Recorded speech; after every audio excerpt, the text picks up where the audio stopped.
Welcome back, everybody, to part 3 of our series where we're talking about dynamic thumbnails using Python. So basically, whole objective of this series is we want to create dynamic thumbnails that we can post to YouTube all within the Python programming language. Now, in our previous video, we cloned the repo. Excuse me as I clear my throat. We cloned the repo, and then we started writing through some of the code. We also spent some time in the beginning talking just about how do we start thinking about Adobe Illustrator as kind of like this object hierarchy. The only reason we kind of covered that is if you really don't understand the hierarchy, it's kind of hard to start coding for it.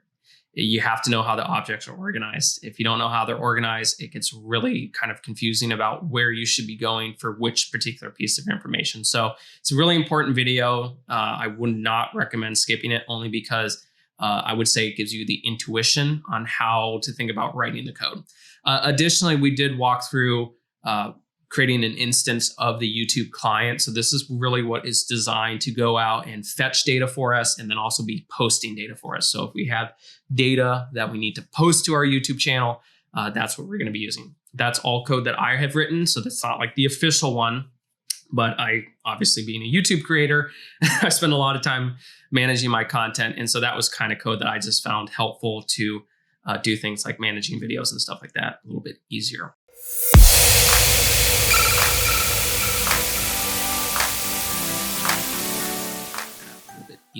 So what we're going to do next is, because we're now switching gears into Adobe Illustrator, I do want to cover the code a little bit. I'm not going to be writing the code, but I do want you to kind of get an idea of how my code is currently structured. I would say it's definitely in the earlier stages, and I'm writing it for a very specific use case. I would make it more general. So just be aware of that as I'm going through it. Understand that this was really written for a very specific use case. Thinking long term, I would definitely want to make this more general. Okay, so the code that is related to the Adobe Illustrator is in the adobe.py file. And once you go in here, probably the most important thing that you want to notice here is that I'm importing the Win32com library. This is Windows specific. So for you Mac users out there, unfortunately, this code would not work for you. Win32com was written specifically for Windows users, and the whole purpose of that library is being able to work with COM objects. And so there are a lot of different COM objects out there. So Excel has different COM objects. Basically, any of the Office applications do. Adobe Illustrator has COM objects, and you can actually even create your own custom COM objects. It's an older framework, so you don't usually see it used super heavily anymore. Now it's kind of the whole like, oh, the interop libraries and stuff like that. And really, that's kind of being old in its own regard. But basically, the whole idea behind it is this is really for an older framework, but it's nice, especially since Adobe Illustrator doesn't have like a REST API. They have a JavaScript API, but they don't have a REST API. Hopefully, one day that changes. I would love that tremendously. So the main thing that you want to take away from this is I'm doing a couple things. The first thing that I do is I am creating an instance of Adobe Illustrator if it's not already open. So right now, because this is open, it's actually going to grab the active instance we already have open. So that's referenced in your Adobe App property. So this references the application object. This we don't really need, but it's there.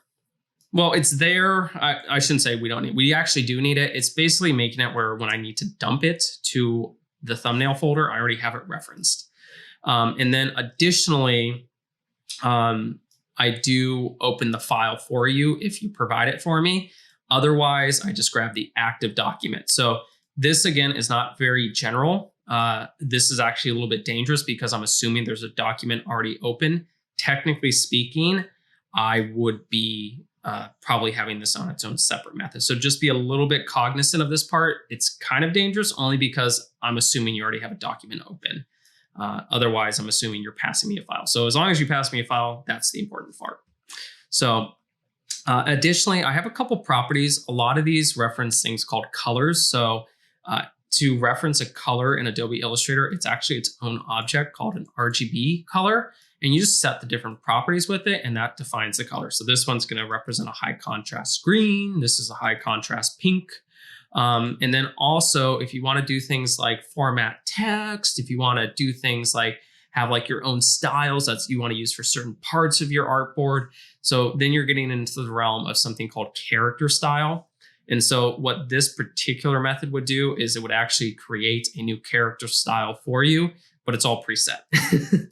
So this is using a character style that I already have set, and it's using Roboto and stuff like that. Again, it's not very dynamic, but I would want somebody, if you're looking through my code, kind of understand what this is doing. It's just creating a new character style to the active document. And then once I have it there, I set all the properties about it. So again, you don't technically need to use it in this code, but I want you to be aware of it. Another color. This is where I'm doing some exporting. So we do export to PNG. I'm being, again, specific. You can export to HTML, SVG. There's a couple other ones as well.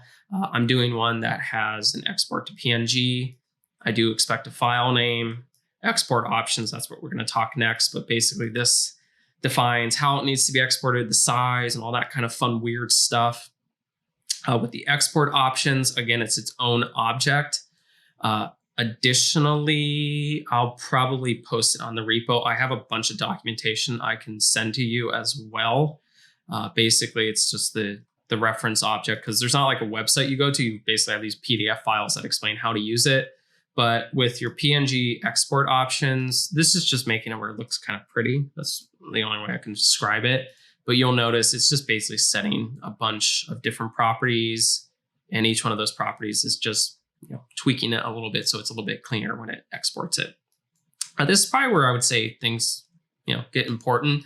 This is where I'm referencing different objects.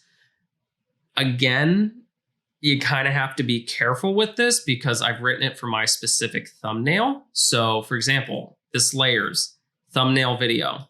It's because I called it thumbnail video. So this is my layer. This is my layer. I called it, I gave it a name. So I'm referencing that particular layer by its name by going to my document and then going to my layers collection. So very important that you understand I'm using my unique names. Technically, if I wanted to be a little bit more specific, I would say, hey, have a name and pass it through. So very important you understand I'm referencing one that I already have named. Once you have a thumbnail layer, thumbnails are made up of path items. So they have a path items collection. They have multiple collections, but one particular collection they have is called path items. That path items collection contains different ones, but one specifically is for my background. So the path items is referencing my black background. Okay. Thumbnails also have a text frames collection. So text frames are also on here. So this is one that's grabbing specific text frames on my thing. So here, this is my goal subscriber text frame. This is my current subscriber text frame. So those both live in the text frames collection, which is part of your thumbnail layer object. You go a little bit lower and you'll notice that text frames have a text range object. So a text range object is basically the actual text inside of here. Okay, that's a text range. That's considered a text range. If you start going into your text range, that's where things get specific, but you have content, which is your actual text. So you can set the contents property that belongs to a text range. And then from here, you can set the text you want it to be. So I basically have both of these for, I have all of this for both the goal subscriber and the current subscriber. So again, very specific. Again, I'm going to say it. These are my names. My names. I already named it. Now, if you want to use this, you can. It's already in my folder for you. So by all means, use it. And then if you want to change names, you can. Just make sure if you change the name that you change it in here. Otherwise, it ain't going to work. And then you're like, why is it not working? So just be aware of that. Okay. So now that we know how the code's kind of structured, let's start writing the code. All right, so let's create a new instance of Adobe Illustrator.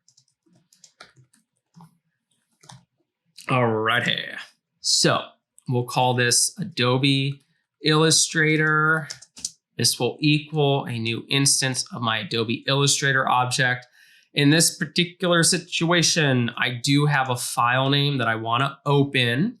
That file is basically this one up here. So I'm going to close it. So we just have a nice little sanity check here. You can see that now everything's kind of closed and all that kind of fun stuff. So now what I'm going to do is I'm going to pass through my file name. So I'm going to say thumbnail, help me grow AI. Make sure you have the extension at the end. From here, we're going to start setting some text on our particular item. So we're going to say, what is it? Set the text for the goal subscriber. So I'm going to go Adobe Illustrator, set, and then I have goal subscriber text. The text, now I'm going to start using that text wrapped module. I told you I was going to use it. Dedent. The reason why, as you can imagine, things like indentations can be a little bit tricky to deal with.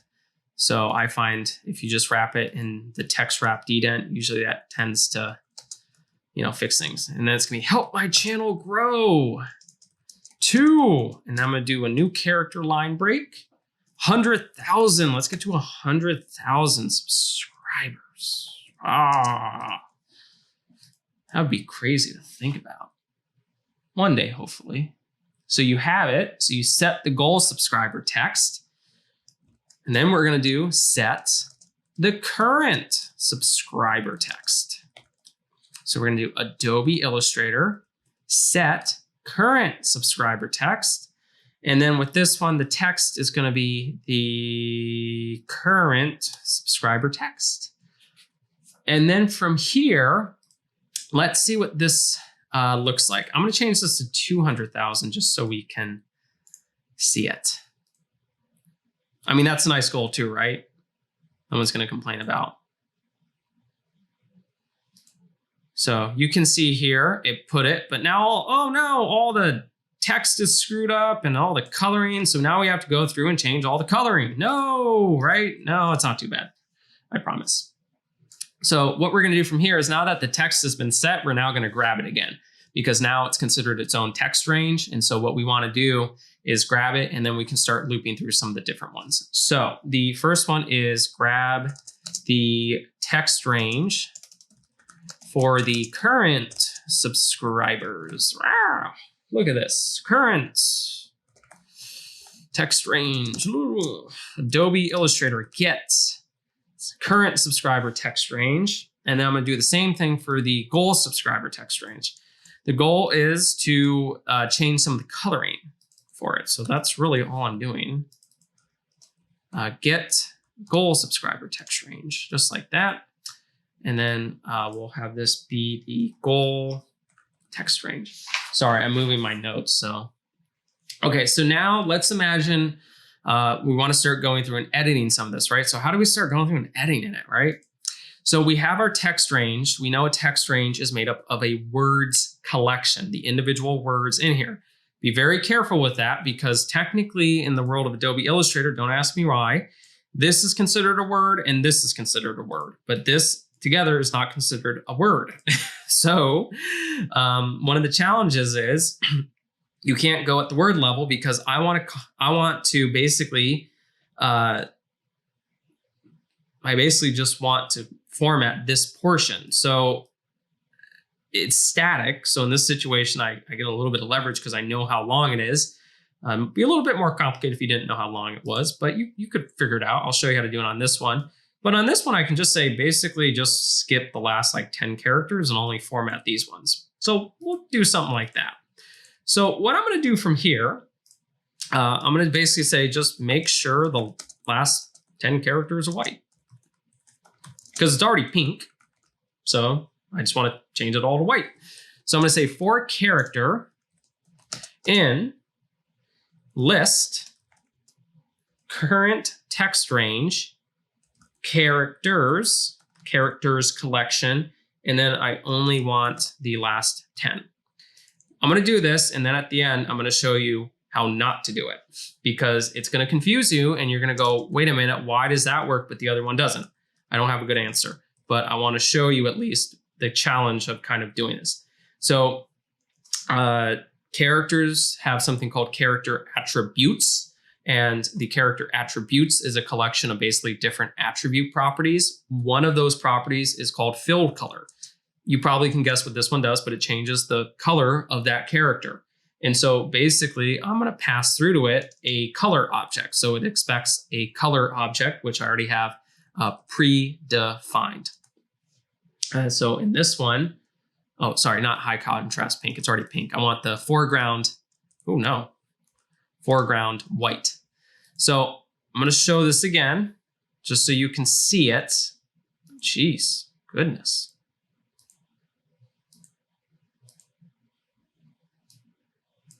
So you can kind of see. Ooh. I'm going to run this again.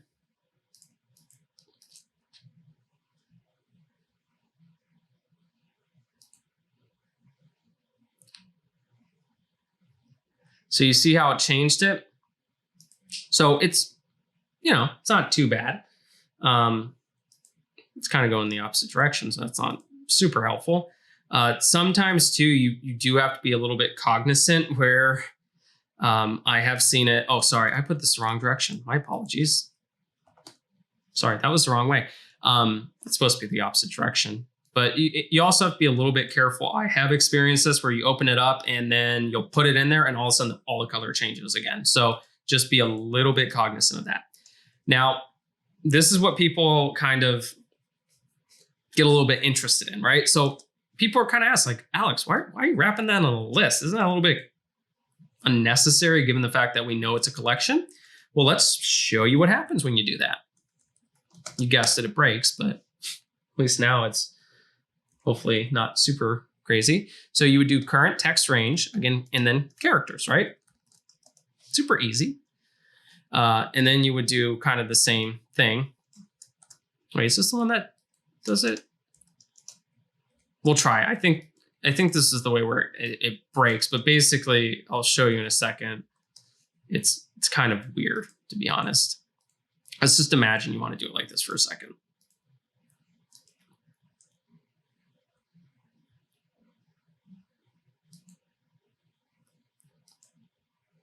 Okay, well, that time it worked. I don't know why. So I think it was, oh, I think I know what it was. I think it's when I tried doing this. I don't know. I'm just going to stop talking about it. There was an issue where it would sometimes, I don't know what it is, but like if I was to say like current text range and then characters, I just kind of want you to see what happens, because I want you to see the error, because this is the only time I've had COM objects where it just gets all messy sometimes. And apparently that time it didn't work either. But anywho, I'll just say it out loud. For whatever reason, there were some times where it's like I would try to slice it and I couldn't slice it unless it was already in a list. So just be aware of that. If it's giving you errors when you're trying to like slice a collection, put it in a list first, and that's probably what the issue is. So sorry I couldn't reproduce the error. I wanted to make sure you guys could see it, but I guess now all of a sudden it wants to work. And then make sure the other ones are pink. So that's basically all we're doing. And then we're going to basically do the same exact logic for the upper one, but this one's a little bit more complicated because this one has a little bit different. So in this one, I'm going to show you how to search for it, because that's a little bit more reliable sometimes. So I'm going to create a variable called location, and we're basically going to search for the word that we want to change. Now, I would keep this at 200,000, but I want it to be at 100,000. I mean, I guess I should be more optimistic. So search for the text we want. We'll create a new variable. We'll just call it location. We'll do the regular expression library, and there's a search method. The first one is the pattern of the text that you want to find. In this case, it's 100,000. And then the string is basically the string that you're searching in. So we'll say goal, text range, and then contents. Contents returns a string. You need a string, obviously, to search. And then basically what I do here, God, sorry, it's getting dry in here. And then I'm going to do goal text range. And with this one, it's kind of the same idea. You're just basically slicing it. So you're going to say, slice it from location 0 to location 1. I'll show you why. Basically, it's because this one returns a tuple, providing the starting and the ending index of that particular one. And then additionally, we want to make sure that this is the high contrast green.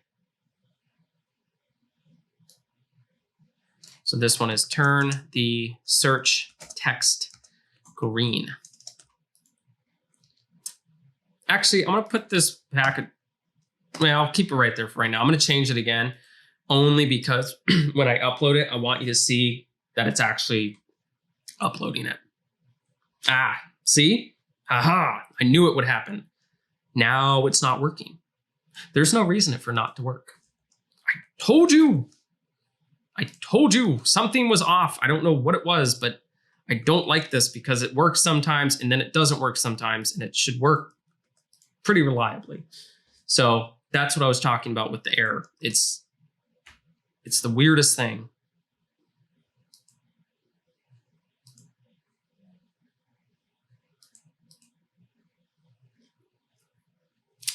And then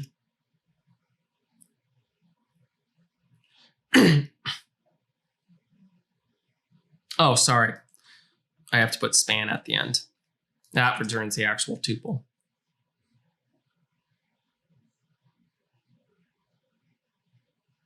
Okay, and you can kind of see now it's green. So that's basically how I went about it. So this would be, again, you kind of have to think through your specific thumbnail and say like, wait a minute, how do I kind of think about this? But the idea behind it is you want some type of structure behind it. If you don't have the structure, it's really hard to do this. You have to really think through beforehand, what does my thumbnail look like? What parts am I trying to change? And kind of what's my strategy about doing it? So this is probably, I could see people using this one a lot, only because I don't know, I just had that feeling. So now that we've changed it, we would want to export the artboard to a PNG. That's super simple in this situation. Adobe Illustrator, and then you're going to do export to PNG. In this situation, you just want to provide a file name. Now, technically speaking, this one, I would actually recommend you provide the full file path. The only reason I say that is it will make a little bit more sense once we get to the parts where we actually have to put it on a task scheduler. Task schedulers can get really funky depending on file locations, especially if you're calling bat files and stuff like that. If possible, try to be as explicit as possible. Otherwise, sometimes it can be a little bit problematic. What I'm going to do next is I'm going to change all this so that way we can make sure that visually what we're seeing is actually happening.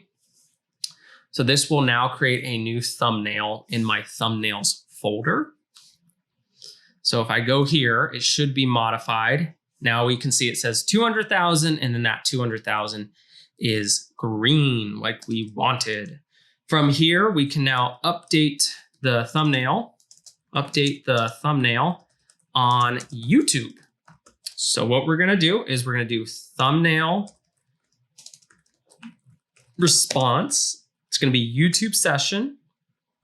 Upload thumbnail. The upload thumbnail basically requires two arguments. One is your video ID, and then one is the thumbnail path. Well, we already have the thumbnail path. It's right here.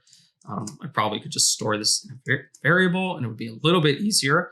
The next thing is we need the video ID. Now, we're going to go back to my little YouTube studio so you can see it all. This is my video ID. Basically, you want this little guy right here. So you can just put that in there. And then you basically just get rid of everything after that little last /. So funny enough, this was actually the first video I ever uploaded to YouTube. I export a chart from Excel to PowerPoint using VBA. 3,300 views. But then the one after that had 10,000. Don't ask why. YouTube's weird like that. Sometimes the ones that you think are going to do well and then they don't, and you're like, oh, interesting. And then from here, it's going to be pretty print, thumbnail response, just so that way you can visually see that it's updating. And then we'll go to YouTube Studio and show you what it looks like. So everything looks fine, so that's a good sign. So now if I go here, I might not see it right away. Sometimes you do have to refresh the page, especially for something like that. YouTube doesn't do these like dynamic ones, but you can see that it is now the 200,000. Wow, it works, wonderful. Okay, so there's only a couple more lines of code and then I'm gonna cut off the video because, hey, I need to get a drink before I do the next one. Otherwise, my voice is going to go out. I turned on the heat. Okay, so make it where I don't see the dialog box. This will be a little bit more you'll understand more why I'm doing this when I get to the, again, task scheduler. Basically, I don't want to be prompted for anything because then that would require manual intervention. And I don't want that. So one thing I can do is I can take the Adobe App and I can set the user interaction level property to -1. -1 basically just means don't show me any dialog box. This will become important when I want to save. I want it to just automatically save. I don't want it to be prompted. I don't want anything that would potentially, require engagement from me. So this one, if I call my document and then I do my close method, saving, if I use one, that basically just means save changes. There's not save changes, and then there's prompt user for save changes. But if you just want to save the changes, this is how you would do it. And then from here, quit the app because I don't want it running in the background, potentially. Sometimes you might, but in this situation, we don't. So we're going to do Adobe App and then quit. And then there we go. So we'll do it one final time just to kind of show everything off again. How long has it been going? Oh, 27 minutes. Good God. Okay. It's probably saving it. And you can now see that the app has been closed. So that was the important part. And then you can tell it was saved because now this has been modified. So with that being said, I think in our next video is I'm going to shift gears to my virtual machine. And I'm going to show you how to put it on a task scheduler. I can't guarantee you I'm going to be able to let you see it run. I'll do my best, only because it sometimes can be a little bit picky, to put it nicely. We will have to create something called a bat file or a batch file, and that's basically just an automation script for Windows. But at this point, if you have any questions about pretty much any of the code related to Adobe Illustrator, feel free to put that down in the comments below. If you're new to the channel, please consider subscribing. If you find this content useful, I always love hearing what content you'd like to hear next. I have my nice little list going. And if you do, plan to follow the content and the channel, you do want to make sure you follow my GitHub page, areed1192, only because I am constantly putting repos up there and I want you to make sure you have the code that you're obviously watching in the videos. And then also I have a Facebook page. I use that one primarily for VBA and stuff like that, only because it's just easier to upload workbooks and stuff like that, and people just have an easier time. So thank you again for watching, everybody. We'll see you in the next video.